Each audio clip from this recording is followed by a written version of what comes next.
Merci beaucoup d'être venu aujourd'hui, tout le monde. Les intérêts des consommateurs, les entrepreneurs et les travailleurs sont primordiaux pour le Parti conservateur. Normalement, le marché libre force des entreprises à se concurrencer afin de servir des consommateurs avec des bons prix et bons produits et d'attirer des travailleurs avec des bons salaires. Mais dans le monde de télécommunications, nous n'avons pas un marché libre. Il y a un petit groupe d'entreprises qui, pour des raisons physiques et réglementaires, sont contrôlées et dirigées par un régime gouvernemental. Donc, c'est la raison pour laquelle nous devons prendre un intérêt plus direct au niveau des gouvernements et des parlementaires quand on parle d'une transaction de deux des grands géants de l'industrie. On parle d'une industrie qui sera essentielle à l'avenir économique et à la bien-être de tous les Canadiens dans le futur. Vivre sans Internet ou sans cellulaire est devenu impossible. Donc, c'est la raison pour laquelle la transaction Shaw-Rogers est aussi importante. C'est une transaction qui créerait une entreprise de 50 milliards de dollars, d'un revenu de 20 milliards de dollars par année, avec 33 000 employés et 13 millions de consommateurs juste en termes de services sans fil. Donc, c'est une énorme question. Et ça devient de plus en plus important après le COVID. Le COVID fait en sorte qu'un plus grand nombre de gens travaillent chez eux. Donc, même après la pandémie, on a raison à croire que cette tendance va continuer, qu'un grand nombre d'entreprises et de gouvernements permettront aux employés de travailler à leur maison. Travailler à la maison, ça nécessite une connexion d'Internet rapide et abordable. Donc, pour l'avenir des communautés partout au pays, il nous faut des services rapides, abordables et avancés. Et nous devons, comme parlementaires, savoir si une telle transaction va permettre à ce but de se réaliser. C'est la raison pour laquelle j'annonce aujourd'hui que les députés conservateurs revendiquent des séances du comité de l'industrie afin d'étudier si cette transaction est dans l'intérêt public. Nous proposons des discussions au comité d'environ 20 heures qui devraient se produire dans le prochain mois. Donc, ça nous permettrait d'entendre un témoignage des entreprises, des travailleurs, des consommateurs, des entrepreneurs et des représentants des communautés, surtout des communautés rurales, de loin, et des communautés autochtones. Donc, les conservateurs vont soumettre une lettre revendiquant ces séances aujourd'hui. Et nous allons travailler avec les autres membres du comité afin que ces séances commencent dans les prochaines quelques semaines. En terminant, j'aimerais dire que les intérêts des consommateurs et des travailleurs sont primordiaux. Les intérêts des grandes corporations ne le sont pas. Et c'est avec cette approche que nous, les conservateurs, allons étudier cette question. Nous n'avons pas, en tant que l'opposition officielle, pris une position pour ou contre la transaction. C'est trop tôt. On n'a pas eu l'occasion d'étudier tous les détails et toutes les conséquences. Mais après une étude approfondie, nous allons prendre une décision qui est dans les intérêts des travailleurs et des consommateurs. Merci beaucoup. Thank you very much. And now in English. The interests of workers, customers, and entrepreneurs, not the interests of large corporations, are essential to the Conservative Party of Canada. And that is how we are looking upon the proposed transaction involving Shaw and Rogers Communications. This massive deal would create a company worth $50 billion with $20 billion of revenue, 33,000 employees, and almost 13 million wireless customers. It would have been, before COVID, a big deal for our economy and for our people. After COVID, it's even more essential because remote work from home arrangements mean that a good internet connection will not only be desirable, but necessary to hold down a job. Many employers are not only going to allow workers to operate from their home offices, but require it. As we've discovered throughout COVID, much of our work can be done remotely. Those communities lacking affordable, high-speed internet will be at a massive, insurmountable disadvantage. That's why it's absolutely essential that those communities and all Canadians have access to high-speed, affordable internet. Now, normally, the free market system forces companies to compete for workers with better wages and compete for customers with better prices and products. But we don't have a free market in telecommunications. We have a protected, regulated oligarchy, a small group of players who are protected by a regulatory regime, largely controlled out of Ottawa, serve our population. Now, let's be honest, this model has not particularly performed well. We have among the highest prices and among the poorest coverage in the developed world. In fact, many countries in the developing world have better prices and better coverage than we do. We can do better in Canada than we have so far.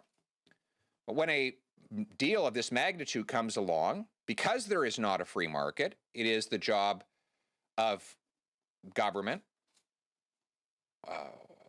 with the oversight of Parliament, to protect workers and customers and not corporate interests.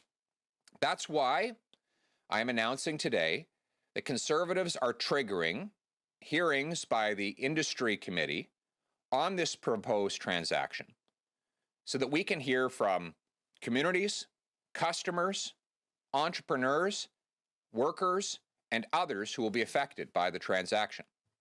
Now, while Conservatives have not had enough time to study the full implications of this newly announced proposal, and therefore we're not able to pronounce for or against, what I can tell you is the principle that will guide us, and it is a single principle, and that is customers, workers first, not the corporate interests of a few players.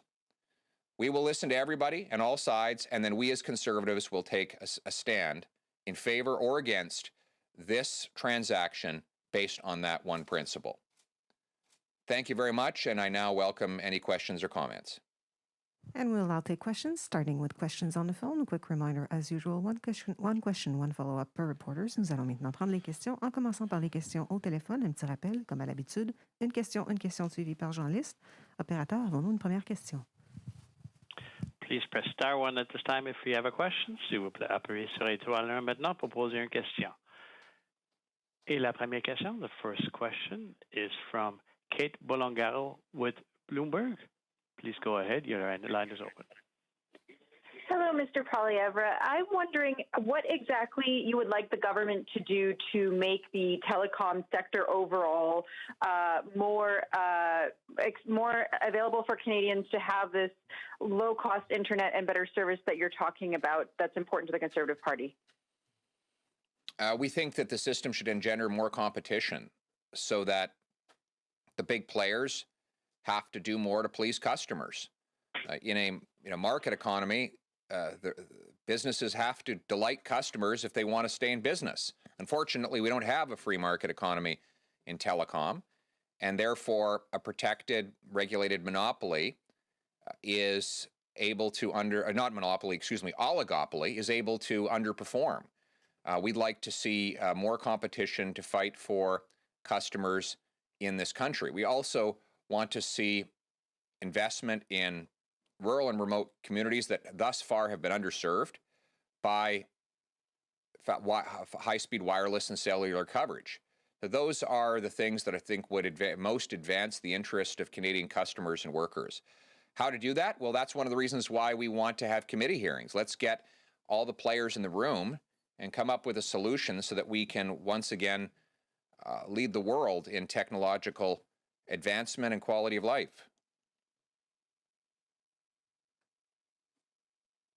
Follow-up? Yeah, I'm just wondering because I know that one of the things that former Prime Minister Stephen Harper had put forward was this rule of four companies operating in this space. And I'm wondering for you as in the Conservative Party now, how do you see three players in this market impacting competitiveness in the market? Well, I'm not accepting as a foregone conclusion that we're only going to have three players. Let's start with that. First of all, this deal is not yet approved, and second of all, even if it is, it's no guarantee that it will be approved in a way that allows for the number of competitors to drop to three. So let's get the committee together and see if there are some other options that will allow for competition to go forward. We continue to believe that 4 competitors is better than 3. More competition is always better for both workers and customers. And those are the principles that will guide Conservatives in these hearings. Operator, next question. Once again, please press star 1. If you have questions, de nouveau, n'hésitez pas à appuyer sur étoile 1 pour toute question. There are no questions on the phone at this time. Il n'y a pas de questions au téléphone pour l'instant. Lieber Thume, Canadian Press. Thanks for talking to us, sir. I wanted to ask, given concerns the deal will lead to potentially higher prices and possible layoffs, including in Western Canada, what orders or protections do you want as Conservatives to see the federal government put in place as a condition for approving this deal? Well, what we've said as Conservatives, what we've said, given the agreement, the proposed deal has only been announced in less than 24 hours ago. We have just laid out a single principle that the interests of customers and workers must come first, and that the deal should only be approved if it meets that test. We will listen to the two companies, Shaw and Rogers, tell us how combining forces would allow them to do that. But we'll also listen to their competitors and customers who may have contrary views. And once we've got all the data and the information, we'll take an informed position in the public interest. Alberta Premier Jason Kenney yesterday said he'd like commitments for jobs, especially in the Calgary regional headquarters for Shaw, as conditions for approving this deal. Do you support? I guess maybe the bigger question is, do you support conditions? Should the government be looking at some type of conditions to protect, as you say, jobs, consumers, et cetera? There always must be conditions in telecom. All of the decisions that large telecom companies make have to come with conditions, because this is, as I said earlier, a protected, regulated oligopoly. The only way in such an environment, to uphold the interests of workers and customers is through conditions. I can't imagine any scenario where the industry minister, CRTC, and the Competition Bureau would allow this to go ahead without there being some conditions. The question is, what are they, and whether the proposed transaction is approved at all. And I'll check one more time if we have any questions on the phone. Operator? The next question, la question suivante, is from Anja Caradeglia with the National Post. Please go ahead. La parole est à vous. Yes. Hello. So in the telecom space, it seems like since COVID hit, there's definitely been more of a focus on the need for rural broadband and investment in rural internet connectivity as opposed to affordability, which was a bigger issue before. And that's also a case here in this merger with Rogers, promising to invest $1 billion in rural connectivity. So I wanted to get your thoughts on what do you think about the balance of those two priorities? Is it more important to focus on lowering prices or on investing in rural networks? Yes. Sorry, which one? I said yes. Yeah. Can't take yes for an answer. Which one do you think should be a priority for the government? Because right now, by the companies, it's being presented as a binary choice. Well, we don't accept the binary choice. We think the companies have to perform better. There's no reason why we should have to pay the highest prices in the world, and there's no reason why we should accept that rural and remote communities don't get good high-speed service. There are communities in Ottawa, in the nation's capital, that don't get good high-speed service, in my riding. So, frankly, our companies need to perform better, and they need to do it at a lower price. Why other companies do it around the world? We forget that Canada was once one of the most advanced economies on planet Earth. It's hard to, a lot of people find that hard to believe these days. But there was a time when when someone would never even think of asking a question like that. We had an advanced world economy, but now, we live in a country that is fallen behind. The Irish have incomes per capita 70% higher than Canada. In Singapore, little Singapore has GDP per capita $20,000 higher than Canada. So, there was a time when that was unthinkable, and when you would never have to ask for a trade-off between good service and good prices.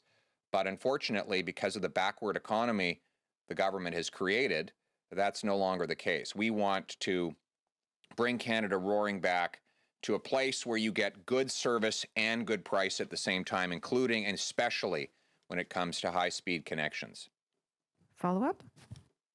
And what do you think the government should do about this? Or if you were in government, what specific things would you put in place to make that happen? Well, we're going to have a whole series of recommendations from our hearings. We're going to bring in all the industry players, the customers, the entrepreneurs who use the service, the Indigenous communities that need to be better connected, the rural mayors and community association presidents, the scientists, economists, and everyone else, to get everyone in the room and find out the answer to that question, because frankly, the status quo is unacceptable. Canadians deserve good connection at a good price, and they have neither right now. Opérateur, prochaine question. No further questions at this time. Nous n'avons plus de questions pour le moment.